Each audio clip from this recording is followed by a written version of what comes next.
명절을 지나고 또 이렇게 일상으로 돌아왔는데 여러분 계획했던 것들 방금 전에도 기도했지만 가을에 열매 많이 맺으실 수 있기를 다시 한번 주님의 이름으로 축원합니다.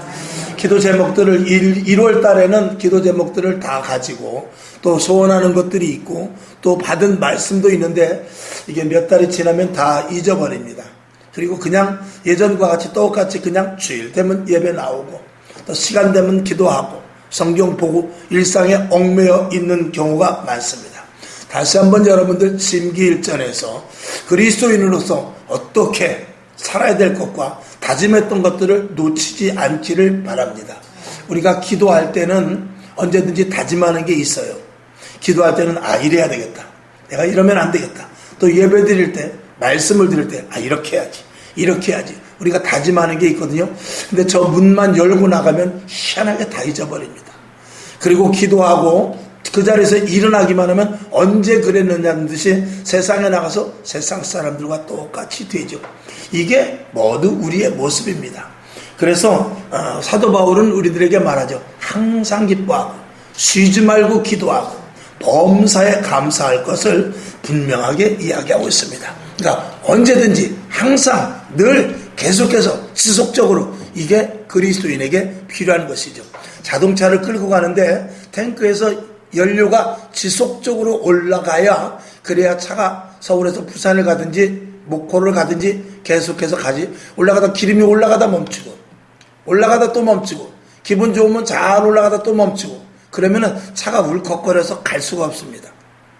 오늘 우리의 신앙도 마찬가지입니다. 내 신앙이 울컥거리면서 가는 자동차와 같은가 아니면 계속해서 전진하여 잘 나가고 있는가 점검하는 축복의 가을이 될 수 있기를 주님의 이름으로 부탁을 드립니다. 아멘. 성경을 한번 보죠. 고린도후서 6장 2절을 봅시다. 다 같이 볼까요? 고린도후서 6장 2절 시작. 가라사대 내가 은혜 베풀 때에 너를 듣고 구원의 날에 너를 도왔다 하셨으니 보라 지금은 은혜 받을 만한 때요 보라 지금은 구원의 날이로다. 아멘. 오늘 지금이 지나가면 못할 일이 많습니다. 오늘 지금이 지나가면은 하나님의 자녀로서의 가치를 떨어뜨리는 시간이 올 수도 있습니다. 오늘 지금 철저하게 앞으로 힘들고 어려운 미래가 올 때 이겨낼 수 있습니다.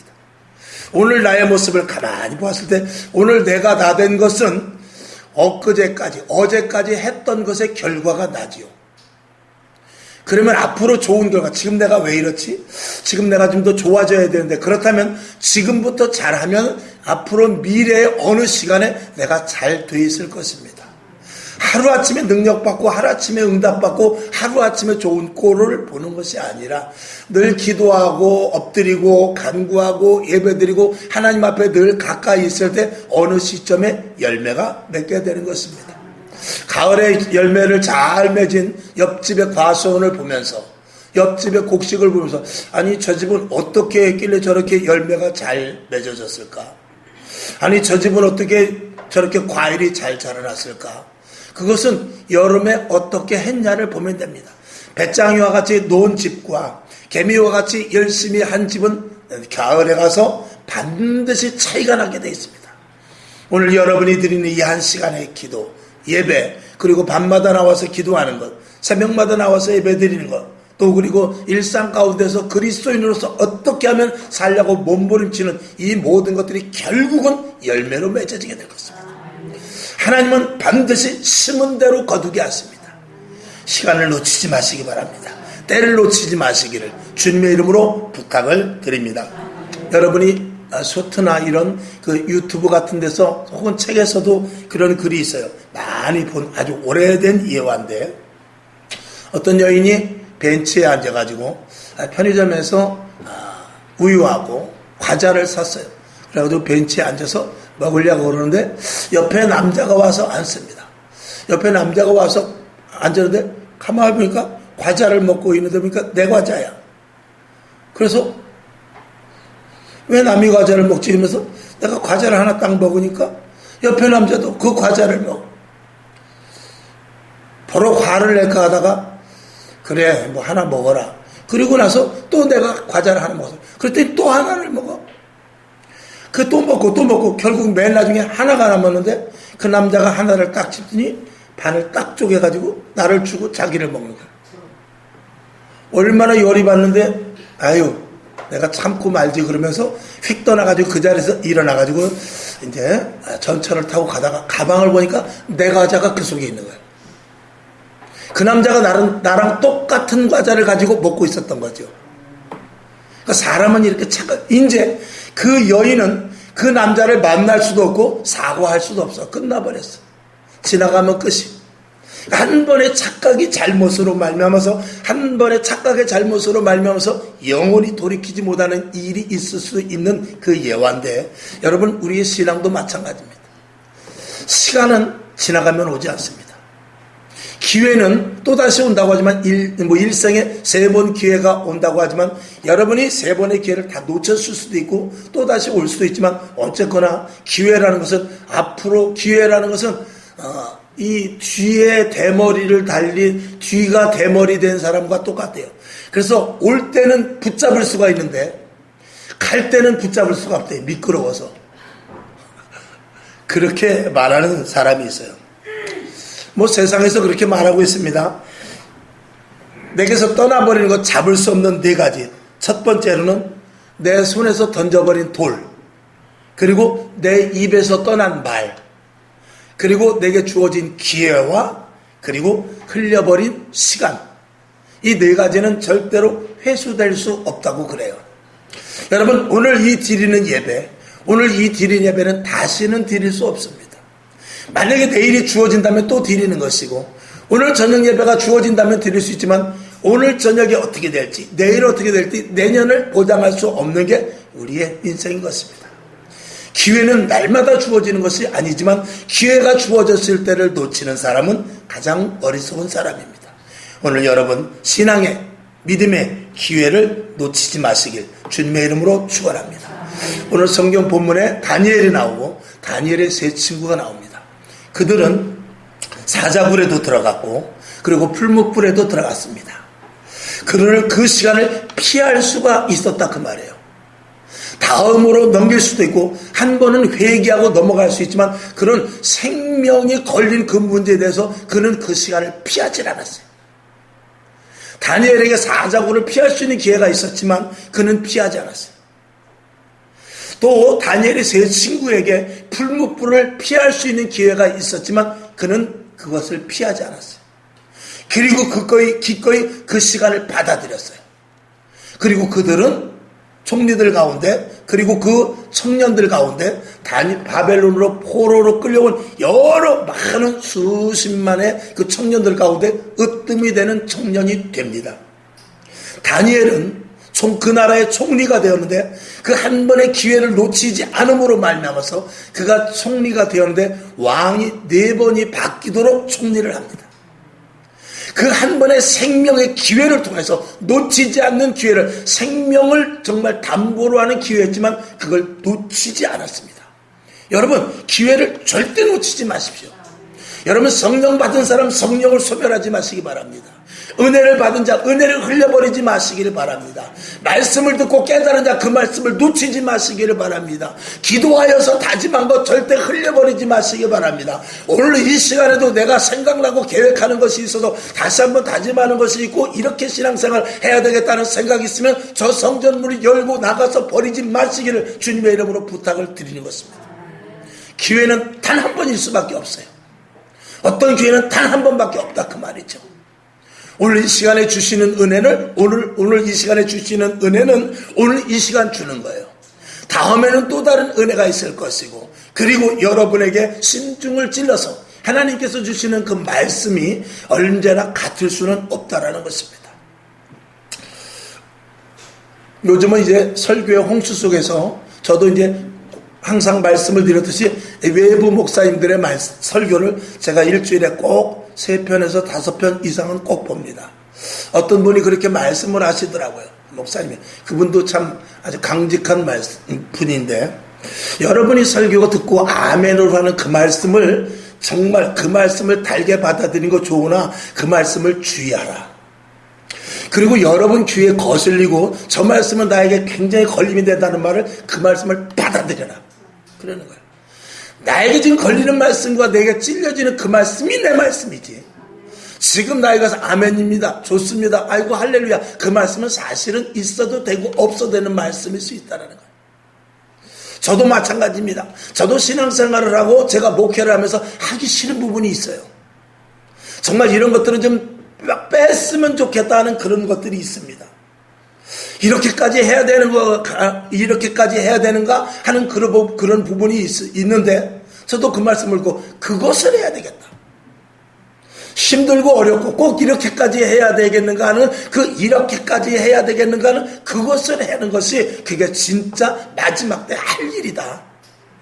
남들이 다 하고 남들이 다 편하게 생각하고 남들이 그렇게 생각하는 것은 그거는 다 할 수 있는 거예요.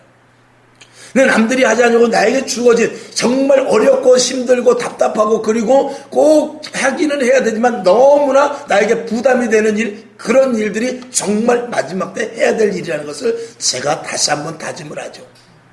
그래서 앞으로도 제가 목회를 하는 방향에 있어서 여러분이 저를 따라오는데 힘든 부분이 있을 수 있을 것입니다. 그러나 그 힘들고 어려운 부분이 있다 할지라도 어떨 때는 때로 똑같이 우리 사자굴에 들어가자 그럴 때가 있을 거예요. 때로는 우리 풀무불에 들어가자 그럴 때가 있을 거예요. 때로는 이 강을 한번 건너보자 그럴 때가 있을 것입니다. 서산을 한번 넘어보자 그럴 때가 있을 거예요. 그러나 그럴 때 여러분들이 무장되고 훈련된 자 그리고 하나님의 말씀을 언제든지 아멘으로 순종했던 자들은 거침없이 따라올 것이지만 내 생각과 내 계획이 서 있는 사람들은 절대로 따라오지 못할 것입니다. 그러니까 지난 주일 저녁에 말씀을 드렸듯이 신앙생활은 간단합니다. 내가 성령의 인도하심을 받아서 항상 성령의 사람들과 함께 성령으로 뭉친 사람은 어떤 힘든 거 어려움이 있다 할지라도 같은 마음을 가지고 쉽게 갈 수가 있어요. 근데 성령의 사람이 아니고 육의 사람으로서 내 개인의 생각과 내 개인의 지식과 경험을 가지고 신앙생활을 하는 사람은, 즉 종교적인 신앙생활을 하는 사람은 그 성령의 인도하심에 따르는 무리에 절대 갈 수 없습니다. 그렇기 때문에 교회에서 그렇게 갈라지게 되는 거예요. 우리 목사님은 너무 힘들다. 우리 구역장님은 너무 어렵다. 우리 여전도 회장님은 내가 따라가기가 어렵다. 그게 왜냐면 코드가 맞지 않아서 그런데 그 코드는 뭐냐? 성령의 코드인 것입니다. 그러니까 성령의 사람은 반드시 성령으로 말미암아 하나가 되어서 한 길을 갈 수가 있지만 성령의 사람이 아니면은 절대로 따라갈 수도 없고 자꾸 거역되고 그리고 생각이 점점 멀어지게 되어 있습니다. 오늘 여러분 교회가 크든지 적든지 간에 한 뜻, 한 마음으로 가야 되는 것입니다.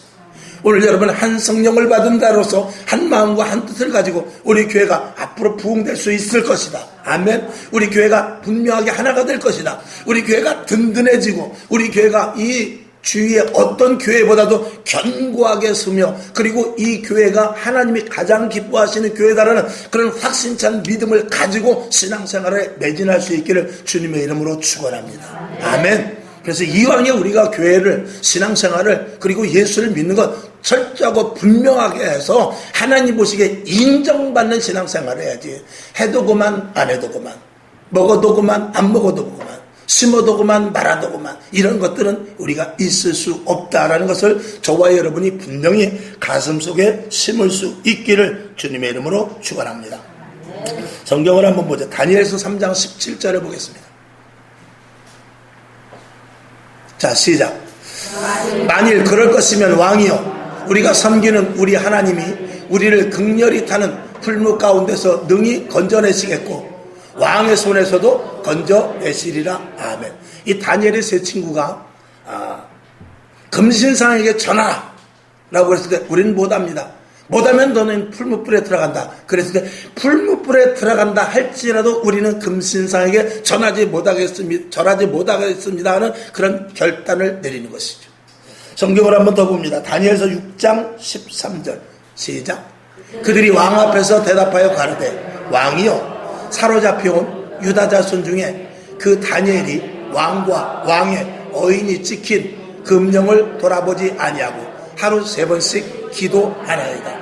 어느 날 느부갓네살 왕에게 이 신하들이 다니엘이 잘 되는 것을 보고 어떻게 해서든지 그를 처단하고자 다니엘을 처단하고자 30일 동안은 아무 신에게도 절하지 말고, 너희들이 각자 신이 있다 할지라도 그 신에게 절하지 말고 오직 느부갓네살 왕 금신상에게만 절해라. 그런 금령을 내려서 모든 민족들이, 모든 사람들이 다 이 느부갓네살 그 금신상 앞에 30일 동안 절하기로 했어요. 그때 이 다니엘이 그것을 거역하고 늘 하던 대로 하루에 3번씩 예루살렘 쪽을 바라보면서 기도했던 장면입니다. 그리고 그는 어떻게 해요? 사자굴에 이끌려가게 됩니다. 그는 30일만 딱 참으면 되는 거예요. 30일만 참으면 아무 일 없이 자기의 총리에 자기가 가진 그 직분을 그대로 감당할 수 있는 자리에 있지만, 그는 그 30일이 문제가 아니라 하나님과의 관계 속에서 오늘 내가 하나님과의 관계를 정립하리라, 그대로 바른 관계를 가지고 가리라 하는 그 믿음을 가지고 30일을 기다리지 못하고 매일 가서 기도하고, 그리고 결국은 그는 사자굴에 끌려가는 실세가 되죠. 여러분이 아시다시피 사자의 입을 봉해서 다니엘에게 놀라운 일이 일어나 그 왕조차도 깜짝 놀라는 일이 일어나게 되죠. 여러분, 신앙은 믿음의 결단을 통해서 하나님이 일하게 하시는 것입니다. 그러니까 분명한 결단은 하나님이 분명하게 일하시게 하지만, 희미한 신앙은 하나님 역시도 우리를 통해서 일하시고자 하지 않습니다. 여러분이 하인을 써도, 일꾼을 써도 분명한 사람에게 분명한 심부름을 시킵니다. 100원짜리 심부름을 시킬 사람이 있고 1000원짜리 심부름을 시킬 사람이 있고 10억 원짜리 심부름을 시킬 사람이 있습니다. 그 사람이 과장이 됐든 차장이 됐든 자식을 키워도 마찬가지입니다. 큰아들이라고 100억짜리 심부름을 시키고 막내라고 1000원짜리 심부름을 시키는 것이 아니라, 막내라 할지라도 똘똘하고 분명하게 책임감이 있는 그에게 100억짜리 심부름을, 10억짜리 100억짜리 심부름을 시키는 것이고, 장남이라도 희미하면은 1000원짜리 심부름밖에 못 시키는 거예요. 그저 옛말로 말하면 야 가서 막걸리나 한 대 받아와, 이런 심부름이나 시키는 것이죠. 그러나 10억짜리 100억짜리 심부름은 그 가운데서 10형제가 있다 할지라도 첫째 둘째 셋째가 아니라 가장 일 잘하는 자식에게 시킬 수밖에 없는 것이죠. 하나님 앞에도 마찬가지입니다. 우리의 신앙의 경력과 우리의 신앙의 직분의 그 어떤 차별과, 그리고 예수를 믿은 그 오래된 그런 것들이 문제가 아니라, 하나님이 저와 여러분을 사용하시고 하나님이 저와 여러분에게 직분을 맡기고 하나님이 여러분에게 복 주실 그 그릇은 다를 수밖에 없는 것입니다. 이삭과 같은 믿음이 있는 자들에게는 100배의 복을 줄 것이요, 요셉과 같이 순결한 자에게는 총리의 직을 줄 것이며, 다니엘과 같이 민첩한 이들에게는 하나님의 계시를 알려줄 것이고, 사도 바울과 같이 생명을 거는 자에는 로마에까지 가서 복음을 전하게 할 것이며, 베드로와 같이 결단력 있는 자에게는 십자가를 거꾸로 지는 듯한 그런 확실한 사도로서의 가치를 보여줄 것입니다. 우리가 이왕의 신앙생활을 하려면 가치 있고, 그리고 분명성을 갖는 신앙생활을 가져야지, 희미하게 이것도 아니고 저것도 아니고, 마귀가 볼 때 저놈이 예수 믿는 놈인가 아닌가, 하나님이 볼 때 쟤 우리 식구야 맞아? 만약에 그렇다면 이건 상당히 곤란한 것 아니겠습니까? 여러분, 분명성을 띄울 수 있기를 주님의 이름으로 축원합니다. 마태복음 16장 25절을 봅시다. 자, 시작. 누구든지 제 목숨을 구원고자 하면 잃을 것이요, 누구든지 나를 위하여 제 목숨을 잃으면 찾으리라. 성경은 역설적으로 말하고 있습니다. 죽고자 하는 자는 살 것이요, 살고자 하는 자는 오히려 제 목숨을 잃을 수도 있다는 것입니다. 성경은 주라라는 것입니다. 주는 자가 받게 된다는 것입니다. 성경은 그렇게 말해요. 오리를 가고자 하는데 심리까지 가주라는 것입니다. 속옷을 달라는 자에게, 겉옷을 달라는 자에게 속옷까지 주라는 거예요. 매우 역설적이죠. 그러나 하나님은 그런 자를 보고 계시고, 분명성과 확실성과 그리고 그가 하는 그 결단에 대해서 하나님은 거기에 대응을 하시는 것이죠. 여러분, 신앙은 결단입니다. 신앙은 확실한 그 분별을 갖는 것입니다. 그것을 오늘 구별에 대해서 말씀을 하고자 하는 것입니다. 오늘 이 다니엘의 세 친구가 그런 결단을 할 수 있었던 것은 그 안에 주님으로 말미암아 충만했기 때문에 그래요. 그 안에 말씀으로 가득 찼기 때문에 그래요. 그 안에 여호와의 신으로 충만했기 때문에 그래요. 그는 성령 충만한 사람이라 그 말입니다. 여러분 안에 성령이 충만할 때 여러분의 거룩성에 대하여서 하나님이 일하시는 그 좋은 쪽에 대하여서 그리고 하나님이 원하는 자리에 갈 수 있는 것입니다. 내가 다른 생각을 가지고 있다면 내 마음은 다른 데로 가 있는 거예요. 내가 어떤 생각을 하느냐에 따라서 내 몸이 거기 가 있는 것입니다. 내가 어떤 마음을 갖고 있느냐에 따라서 내가 그쪽으로 가 있는 것이죠. 내가 만약에 우리 아내를 이렇게 대면하고 있으면서 내 마음속에 다른 미쓰리를 생각하고 있다면 나는 내 아내와 같이 밥을 먹지만 머릿속에 항상 어떤 생각만 하고 있냐? 미쓰리만 생각하게 될 것이고 결국은 어느 날 밤중에 몰래 나가서 미쓰리를 만나게 될 것입니다. 우리의 신앙도 마찬가지입니다. 오직 예수로 채워져 있느냐? 아니면 내 속에 일부분이 예수고 나머지는 다른 것으로 채워져 있느냐? 이건 우리에게 있어서 매우 중요한 것입니다. 성경을 다시 봅니다. 갈라디아서 1장 10절을 보죠. 시작. 이제 내가 사람들에게 좋게 하랴, 하나님께 좋게 하랴, 사람들에게 기쁨을 구하랴. 내가 지금까지 사람의 기쁨을 구하는 것이었다면 그리스도의 종이 아니니라. 아멘. 다니엘의 세 친구, 믿음의 선배들은 오직 하나님이 기뻐하시는 쪽으로 언제든지 가표를 던졌습니다. 하나님이 미워하고 하나님이 싫어하는 쪽에 대해서는 절대 불가. 그리고 하나님이 기뻐하시고 하나님이 좋아하는 일에 대해서 나는 그쪽에 가표한 것이죠. 특별히 주의 종은 그래야 되죠. 특별히 주의 종은 하나님께서 주시는 말씀을 선포하라 했을 때 사람의 생각, 저 집사님은 이 말씀하면 안 되겠구나, 저 권사님은 이 말씀하면 시험 들겠구나, 저 성도님은 이 말이 아킬레스건이구나, 이것을 따지고 설교를 한다면 설교할 수 없습니다. 수술하는 의사가 집도를 하는데 예를 들어서 아이고 여기를 째면은 아프겠구나, 이쪽에 주사 놓으면 피가 날 텐데, 이 약을 먹으면 굉장히 쓸 텐데, 그거 걱정하면 환자 다 죽입니다. 과감하게 마취를 할 것은 하고 찔릴 것은 찌르고 도려낼 것은 도려내는 것이 이 의사의 결단이죠. 만약에 그렇게 하지 못하면 환자가 볼 때는 의사 선생님 참 좋을지 모르지만 죽는 겁니다. 좋은 의사가 아니라 잘하는 의사를 만나야 되거든요. 우리 하나님 앞에 우리 죄종도 마찬가지입니다. 하나님, 제가 여러분에게 좋은 목사가 아니라 바른 목사가 되어야지. 좋은 목사가 됐다간 함께 다 지옥 가는 그런 길밖에 없다 그 말입니다. 로마서 8장 5절부터 7절을 봅시다. 시작.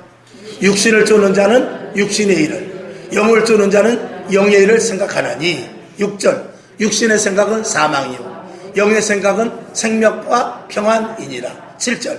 육신의 생각은 하나님과 원수가 되나니 이는 하나님의 법에 굴복지 아니할 뿐 아니라 할 수도 없음이라. 아멘. 언젠가 예화를 들었죠. 벌은 화장실에 갈 수가 없습니다. 근데 똥파리는 꽃밭이 그렇게 싫습니다. 그래서 벌을 화장실에 변소에 갖다 놓으면 아우 냄새 때문에 살질 못하고 거기서 빨리 뛰쳐나오고 거기서 나오면 아이고 내가 죽을 뻔했네. 근데 똥파리는 그렇잖아요. 꽃이 많은 꽃밭에 갔다 오면 뭐야 뭐 이런 냄새가 다 있어. 이건 내가 싫어하는 거야. 난 이 냄새 싫어. 그리고 변소에 딱 들여다 놓으면 그렇지, 내가 원하는 냄새가 이거야. 여러분, 우리 애 안에 내가 어느 쪽으로 향하냐, 내가 냄새 따라가는 거예요. 영적인 냄새 따라가는 거예요. 그리스도의 향기를 맡은 자들은 오늘 이곳에 올 것이며, 그리스도의 향기를 좋아하는 사람은 성경을 펼 것이며, 그리스도의 향기를 좋아하는 사람은 두 손을 모고 기도할 것이며, 그리스도의 향기를 좋아하는 사람은 내 입술을 통하여 찬양이 나올 것이지만, 그리스도의 향기를 짜는 사람은 내 입술을 통하여 감사가 나오겠지만, 그리스도가 아니라 세상을 향하는 사람들은 찬송과 기도와 말씀과 감사가 아니라 세상의 눈에 보이도록 아이고 저게 좋겠다, 이게 맛있겠다, 저쪽이 좋네, 아이고 거기 가고 싶어, 이렇게 되는 것입니다. 이거는 어쩔 수 없는 거예요. 그 속에 내가 무엇이 들었느냐에 따라서 이것입니다. 여러분, 우리가 예수를 믿게 되면 주님께서 우리 안에 주 예수 그리스도의 성령을 넣어주신다고 그랬어요. 그 영은 예수 그리스도의 영입니다. 그래서 마치 그릇 속에, 질그릇과 같은 우리 속에 무엇을 담기는 것과 마찬가지로 하나님께서 우리를 만드셨을 때 그릇으로 만들었다고 그랬어요. 그릇은 반드시 무엇을 담기 위하여 만든 것입니다. 여러분, 여기 통이 하나인데 여기에다가 보석을 넣게 되면 보석함이 되는 거예요. 여기다 쓰레기를 넣으면 쓰레기통이 되는 거예요. 똑같은 똑같은 그릇이지만 그 안에 무엇이 들었느냐에 따라서 보석함이 되기도 하고 쓰레기통이 되기도 하는 거예요. 우리들도 마찬가지. 내 안에 주님이 계시면 거룩한 하나님의 자녀요. 우리 안에 더럽고 추한 세상 것이 있으면 세상에 벌어질 종자가 되는 것입니다. 그러니까 내 안에 무엇으로 채워야 됩니까? 날마다 말씀으로 채우고 예수로 채우고 기도로 채우고 감사로 채우고 찬양으로 채워야만 내 안에 거룩한 하나님의 그릇이 완성되는 것입니다. 혹시 그릇이 조금 더러울 수 있어요. 그 그릇은 닦으면 되지만 그 안에 있는 내용물은 분명해야 된다고 말입니다. 겉은 깨끗해. 근데 그 안에 더러운 것이 있으면 그건 아무런 의미가 없는 것이죠. 마태복음 23장 27절을 봅시다. 시작. 화 있을진저 외식하는 서기관들과 바리새인들이여 해칠한 무덤 같으니 겉으로는 아름답게 보이나 그 안에는 어떻게 해요? 죽은 사람의 뼈와 모든 더러운 것이 가득하다 그랬어요. 뼈는 그 무덤은 이스라엘의 무덤은 회로 이렇게 칠하는데요. 그러니까 회 칠하니까 너무나 깨끗하고 깔끔합니다. 만약에 우리나라로 말하면 거기다가 타일을 다 바르고 깨끗하게 하는 거예요. 그러니 얼마나 멀쩡해. 그러나 그 속은 어떻게 해요? 뼈가 다 썩어서 냄새가 나고 있는 것이죠. 오늘 이 다니엘을 비롯해서 다니엘의 세 친구 사드락과 메삭과 아벤노고 그는 이름을 바꿉니다. 그리고 다니엘 역시도 벨드사살이라고 이름을 바꿉니다. 이름을 바꾸지만 그가 이름을 바꾸었지만 그럼에도 불구하고 그 궁중에서 왕이 먹는 고기와 포도주는 먹지 않습니다. 여러분 외형이 중요한 게 아니라 무엇을 하느냐가 중요한 것이 아니라 그 안에 누구로 말미암아 하느냐가 중요한 거예요. 내가 겉으로 포장돼서 내가 내 속에 예수가 아닌 내 속에 더럽고 추한 것들이 있지만 이 더럽고 추한 것들이 얼마나 간교한지 이것을 통해서 야 헌신해 봉사해 착한 일에 고아원과 얼마든지 할 수 있어요. 하나님의 영도 마찬가지입니다. 헌신해야지 봉사해야지 그러나 본질이 다르다 그 말이에요. 똑같이 주님 앞에 나와 예배드리고 똑같이 주님 앞에 나와서 기도하는 것 같고 똑같이 주님 앞에 헌신하는 것 같지만 이 속에서부터 역사하시는 본질은 다를 수 있음을 알아야 돼요. 그것을 우리 신학적인 영어로는 양심역사라고 말하는 겁니다. 여러분 이 시대에 얼마나 거룩하고 멋있는 목사님들 아주 정말 품격 있는 장로님들 그리고 괜찮은 안수집사들이 얼마나 많은지 모르지만 그 안에서 역사하는 영이 다를 수 있다는 것을 속지 말아야 됩니다. 그것을 볼 수 있는 것이 분별이요 그 안에서부터 역사하시는 것을 볼 수 있는 것이 분별인데 결국 그것을 어떻게 할 수 있느냐? 나무는 열매로 한다고 그랬어요. 그 열매라는 것을 어떻게 하느냐? 그 사람이 위급한 상황이 생겨보면 알아요. 그 사람의 정말 생명을 거는 문제, 자식의 문제, 돈의 문제, 권력의 문제, 명예의 문제, 그리고 내가 감당할 수 없는 정말 환난과 역경 앞에서 그때까지 주님을 놓치고 그때도 헌신봉사했던 것을 그대로 변함없이 하고 그때도 하나님을 찬미하고 그때도 하나님께 나가서 하나님께 예를 올리고 예배와 기도와 말씀이 끊어지지 않는다면 그 사람은 진짜지만 목사님이 이럴 땐 이러면 안 되죠. 목사님 그거는 옛날 얘기고요.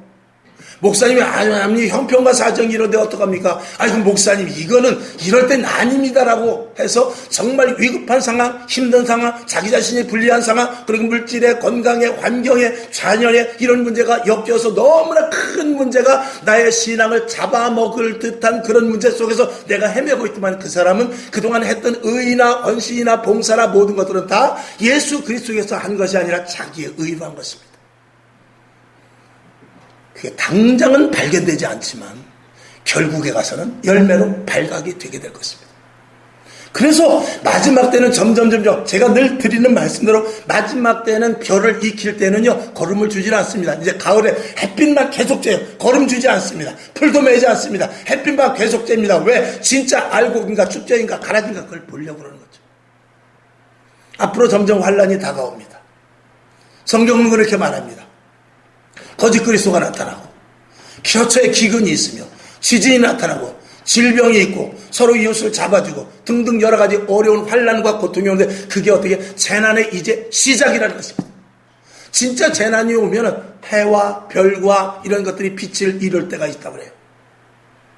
그런 이 시작 속에서 하나님은 계속해서 이제 알곡과 축정이를 가리는데 여러분 거기서 견뎌낼 수 있겠느냐?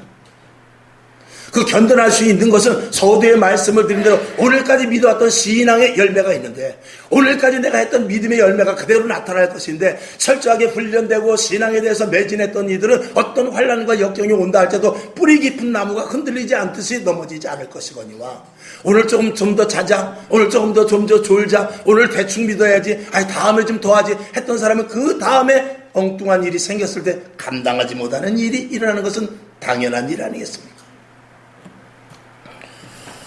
디모데후서 3장 5절을 봅시다. 시작. 경건의 모양은 있으나 경건의 능력을 부인하는 자니 이 같은 자들에게서 내가 돌아서라. 어떻게 이름을 바꿀 수 있어?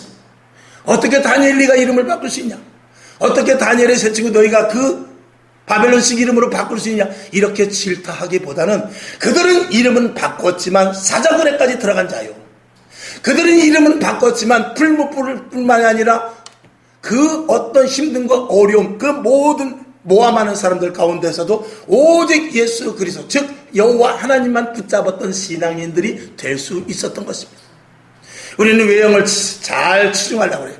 나는 집사야, 나는 장로야, 나 한수입사야. 그래도 나 여전도 남전도 회장이야, 내가 그래도 목사가 된 지 얼마 된지, 이것이 중요한 게 아닌 것입니다. 그 내면 속에서 분명히 하나님이 일하시는가, 그 내면 속에서 성령이 분명히 일하시는가, 이게 더 중요한 것입니다. 거룩은 어디서부터 나오냐? 내면에서부터 나오는 것입니다. 다시 조금 전으로 돌아가서 내 안에 보석이 있으면 그 그릇은 보석함이 되는 거예요. 내 안에 쓰레기가 있으면 내가 겉으로 아무리 치장을 해도 쓰레기통 유한낙스 같아 닦고 모여, 그래도 그 안에 쓰레기를 놓으면 그건 쓰레기통이 되는 거예요. 저와 여러분의 주 예수 그리스도의 신령한 것, 그리고 하나님의 약속하신 약속의 말씀, 그리고 거룩함에 참여되고자 하는 하나님을 사랑하는 진정한 그런 성령의 충만한 은혜를 가진 마음이 있을 때 그게 진짜 하나님의 사람이 되는 것입니다. 그러면 그 속에 있는 것이 나오는 거예요. 내가 저 사람을 미워하고 저것을 싫어하고 저것을 내가 증오한다 그러면 언젠가는 위기에는 그게 나와요. 그러나 저 사람을 좋아하고 저 일을 기뻐하고 이 일을 하고 싶어 했을 때는 처음에는 기회가 주지 않지만 기회가 줄 때는 그게 확 나와버리는 것입니다. 그 속에 무엇이 드러느냐에 따라서 열매와 같이 나오게 되어 있습니다. 오늘 여러분의 신앙을 점검해 보시기 바랍니다. 여러분 안에 거룩하신 예수님이 계신가? 여러분 안에 거룩하신 성령님이 계신가? 그래서 위급하고 힘들 때 내 속에서부터 예수가 나오는가? 거룩이 나오는가? 하나님의 자녀로서 분별을 하는가? 하나님의 자녀로서 내가 분명하게 결단을 하는가? 매우 중요합니다. 우리는 그냥 예수 믿는 게 아니에요. 그냥 교회 다니는 게 아닙니다. 그냥 신앙생활하고 천국을 보너스를 받는 게 아닙니다. 우리 안에 반드시 예수가 계셔서 그 예수가 내 속에서부터 드러나야 그 가치가 분명하게 있는 것이죠. 성경을 한 절로 보겠습니다. 마태복음 10장 28절. 자, 시작. 몸은 죽여도 영혼은 능히 죽이지 못하는 자들을 두려워하지 말고 오직 몸과 영혼을 능히 지옥에 멸하시는 자를 두려워하라. 아멘. 분명하죠. 우리는 믿음과 신앙 결론으로 말씀을 드릴 때 내 신앙과 믿음이 자녀 때문에 변질된다면 안 돼요. 내 신앙과 믿음이 물질 때문에 좌우로 치우치면 안 돼요. 내 신앙과 믿음이 환경이 너무 어려워서 그 신앙과 믿음이 내가 바뀌어져 버린다면 그건 신앙 아닙니다. 내 믿음과 신앙이 나에게 어떤 압박, 질병, 그리고 내가 정말 말할 수 없는 괜히 어떤 사람은 기분 나빠서 신앙을 틀어버린 사람도 있어요. 그 기분 때문에 천국과 지옥을 갈라요? 그렇게 된다면 우리의 신앙은 분명한 하나님의 자녀로서의 가치 있는 신앙은 될 수가 없는 것입니다. 만약에 내가 급한 일이 생겨서 이건 정말 급한 일이야. 그래서 교회고 뭐고 예배고 뭐고 안 돼. 만약에 그런 일이 생긴다면 그 사람은 이미 신앙 자체가 틀린 거예요. 신앙은 신앙보다 더 급한 일은 없는 거예요. 예배, 기도, 말씀보다 더 급한 일은 없다라고 전제를 해놓는 사람이 그 사람이 어떤 일이든지 해결해 나갈 수 있는 힘도 갖게 되는 거예요. 이 문제가 더 크고 아니 교회가 문제가 아니라 지금 이게 문제지, 아니 신앙이 예배가 문제가 아니라 이게 문제지 했을 때 그 문제에 반드시 얽매이게 됩니다. 그것을 이기는 자가 예수님의 말씀대로 내가 세상을 이기었노라 하는 그 말씀을 받은 자가 되는 것입니다. 이것을 거룩한 하나님의 자녀다라고 말하는 것입니다. 오늘 이 말씀, 신앙의 본질은 무엇을 하고 안 하고의 문제가 아니라 내 안에서부터 누가 하느냐, 내 안에서부터 무엇으로 내가 하느냐, 그게 중요한 것입니다. 오늘 여러분의 믿음이 더욱더 철저해져서 주님, 내 안에 주님이 약한 것 같습니다. 내가 성령의 역사가 좀 적은 것 같습니다. 내 안에 주님이 계시긴 계시되 내 안에 나를 차지하고 있는 나의 영역이 더 많네요. 하나님, 나의 영역을 자꾸 밀어버리고 주님이 내 안에 더욱더 가득 차 주시옵소서. 그런 기도를 하면 좋을 줄로 믿습니다.